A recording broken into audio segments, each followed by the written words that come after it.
Channel आणि निकालाच्या आधीचा पहिला दिवस म्हणजे उद्या निकाल म्हणजे शक्यता आहे उद्या लागलच, पण त्याच्या आधीचा पहिला दिवस आणि माझ्या इमोशन काय काय ठीक आहे तर ते आम्ही थोडं रेकॉर्ड करणार आहे आणि सांगणार आहे ठीक आहे. का तर आता म्हणजे आता कट ऑफ पण आहे की 87 ते 90च्या आसपास आहे आणि अकॉर्डिंग टू सोर्सेस आहे म्हणजे आता पुढल्या वर्षी एवढाच कट ऑफ येणार ठीक आहे. म्हणजे कोचिंगचा नव्हे हो तर ॲक्च्युअल म्हणजे इन्फॉर्मेशन आहे थोडी त्यामुळे ती कळते ठीक आहे किती कट ऑफ आहे. तर हे 87 ते 90 लागणार पण पुढल्या वेळी करणार. आता एक कोचिंगचं वेगळा कट ऑफ आहे आणि हा कट ऑफ आहे ऑफिशियल आहे ठीक आहे. पण हे मला पुढल्या वर्षी म्हणजे पब्लिकली डिक्लेअर होणार. तर आता माझा काय निकाल तर माझा निकाल म्हणजे की 87-90 जर कट ऑफ लागणार असला तरी एवढा तर माझा स्कोर येत नाही ठीक आहे. थोडा त्यापेक्षा कमी येतोय पण हे ऑफिशियल कीनुसार येतोय म्हणजे ऑफिशियल कीनुसार हा कट ऑफ आहे आणि कोचिंगच्या कीनुसार काढलेला आपला स्कोर कमी येतोय. त्यामुळं आता काय उद्या होते ते बघूया ठीक आहे. पण तरी पण तर काय बघूया ठीक आहे. तर आणि दुसरा विषय म्हणजे की रूममध्ये पोरं आहेत त्यामुळे मला बोलायचं अवघड झाले पण आता मला बोलायचं आहे ते म्हणजे भावना रेकॉर्ड करून टाकायचं आहे.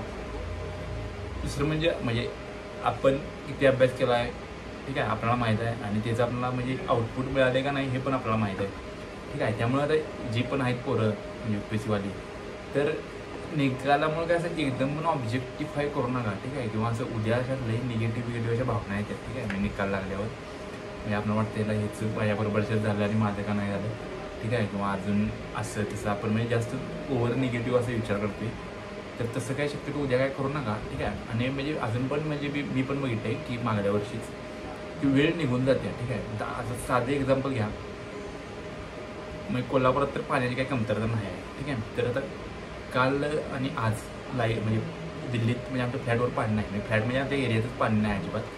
तर म्हणजे काल असं लय मला असं वेगळं वाटालं ॲक्च्युअली मी म्हणजे बिस्लरीच्या पाण्यानं आंघोळ करणार होतो ठीक आहे. म्हणजे आणायला पण गेलो पण ते पण संपलेलं तिथं ठीक आहे. मग त्यामुळे काल आंघोळ केली नाही आज सकाळी पण आंघोळ केली नाही आणि आता दुपारी मला जसं मला कळलं की पाणी आलं तर मी आता आलो आणि आंघोळ वगैरे केली. मी दिवस बदलते आता कालच मला असं अक्षरशः वाटालं की अरे काय कशाला राहतोय असं पाणी नाही तिथं आपल्या इकडं तर एवढं पाणी आहे. म्हणजे सांगायचं काहीतरी वेळ बदलते त्यामुळे थोडं संयम ठेवणं गरजेचं आहे. उद्या पण अशा वेगळ्या भावना येतील. आता विषय काय होता आयफोनमध्ये स्टोरेज 128 GB संपलेलं आहे.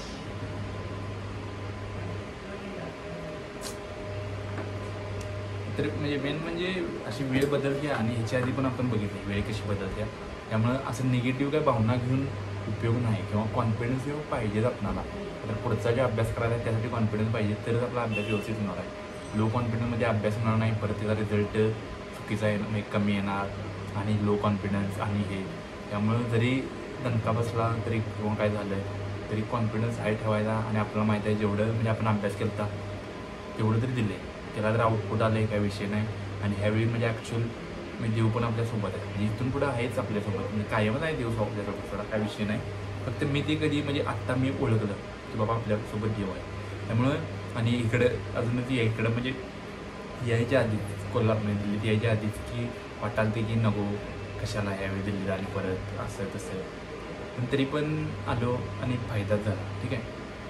आता हे असं ॲक्च्युअल डिटेल मी असं पेपरवर म्हणजे करेल मी ती कॅल्क्युलेशन कसं ती ठीक आहे. पण आता मोठं पण सांगतो की असा विषय आहे आणि मेन म्हणजे कॉन्फिडन्स लो होतो आहे निकाल आल्यावर का तर मला पण माहीत आहे त्यामुळं कॉन्फिडन्स लो होता कामा नाही. का तर आता गेल्या 4-5 महिन्यात आपण एवढा पैसा खर्च करून वेळ लावून जे आपण झालो आहे ठीक आहे तर ते आपण असं हलक्या गोष्टीनं जळमळ आहे असं एवढं तर आपण हलकं काय झालेलं नाही ठीक आहे.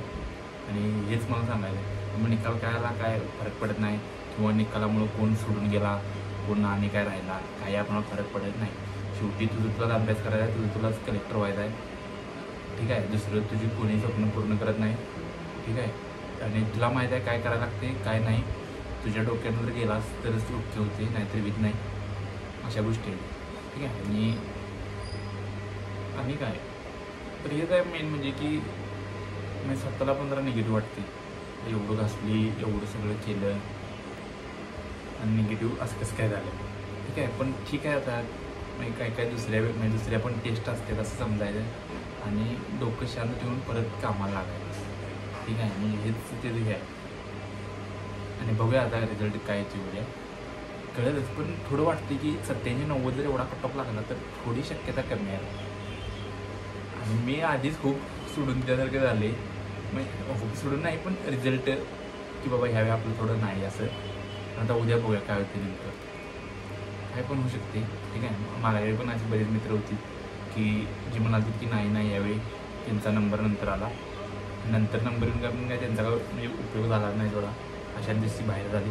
आणि अजून पण म्हणजे की आता 12,000 जण जर उद्या सिलेक्ट होतील, 14,000 जण, आणि ह्यातली आणि 3 महिन्यानं 12,000 जण बाहेर येणार आहेत आणि 3,000 जण जात राहणार आहेत, इंटरव्ह्यूला जाणार आहेत. आणि 3,000मधली पण 1,000 जण अशी असणार आहे की ती फक्त कट ऑफच्या वर 2-3 मार्क, 5 मार्क, 10 मार्क अशी असणार आहे. त्यामुळे काय आपण कुठं तर लय माग आहे आणि जी उद्या पास होतील ती कुठं तर लय पुढं आहे असं काय नाही. ठीक आहे, त्यामुळं हेच आहे. आणि आपल्याला माहिती आहे काय करायला लागते, काय करायचं आहे पुढं. फक्त ते आता जे यातनं शिकायचं एवढंच की थोडं ॲडव्हान्स प्लॅनिंग कर.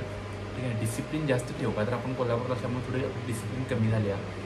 ठीक आहे, तर ती डिसिप्लिन अशीच जास्त अशी कडक ठेव, विषय नाही. का तर आपण इनपुटला काय म्हणजे आपलं इनपुट कमीच पडत नाही, फक्त ते डिसिप्लिन पडून दे म्हणजे अजून व्यवस्थित होते. तर तो विषय आहे की तुला डिसिप्लिन अजून वाढू दे आणि स्वतःवर कॉन्फिडन्स ठेव, डिसिप्लिन वाढू दे आणि थोडं ॲडव्हान्स प्लॅनिंग कर. प्लॅनिंग पण महत्त्वाचं आहे. नुसतंच डिसिप्लिन आहे पण काय करायचं माहीत नाही तर करणार काय ठीक आहे.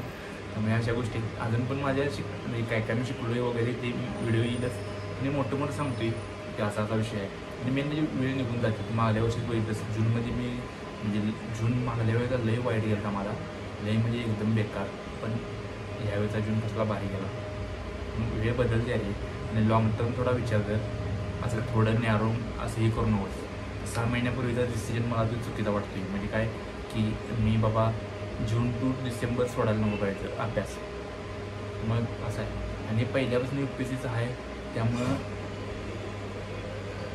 UPSCतच तू म्हणजे फुल गोष्टीस काय विषय नाही, तर असा विषय आहे. ठीक आहे, बघा उद्या काय होते. रिझल्ट नंतर पण मी व्हिडिओ टाकलंच, काय विषय नाही.